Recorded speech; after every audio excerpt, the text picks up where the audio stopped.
काल दिवसभरात सगळा फराळ उरकून घेतला. शेव केली, चकल्या केल्या, लाडू केले आणि 4 वाजता ह्यांचा फोन आला की आज धनत्रयोदशी आहे तर काय तर सोनं खरेदी करून ये. सोनं खरेदी करायसाठी धनत्रयोदशीचा मुहूर्त चांगला असतोय, त्यामुळं मग म्हणलं जायचं आणि त्याआधी म्हणलं दवाखान्यात जायचं गोलूला घेऊन, कारण गोलूला आले ते डोळे आणि त्याला डोळे आल्यामुळे नाही ताप यायला लागला, सर्दी व्हायला लागली. मग म्हणलं त्याला नेलंच पाहिजे दवाखान्यात.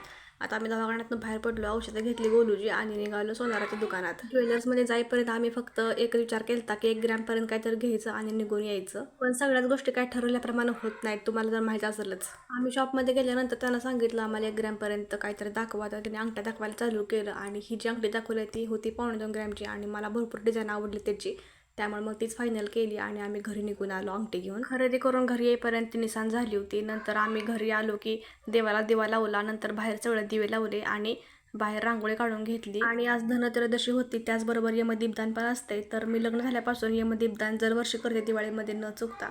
आता इकडे मी धनाची आणि सोन्याची पूजा करायला लागलेली. मी धनाची आणि सोन्याची पूजा करेपर्यंत आईंनी इकडे दिवे केलते कणकीचे 13, कारण यमदीपदानला कणकीच्या दिव्याचा मान असतो. तर आता मी इथं पूजा करायला लागलेली यमाची. तर बाहेर दक्षिणेकडे तोंड करून दिव्याचं पूजा करायची असत्या. तर आजचा व्हिडिओ कसा वाटला मला कमेंट करून नक्कीच सांगा. Bye bye.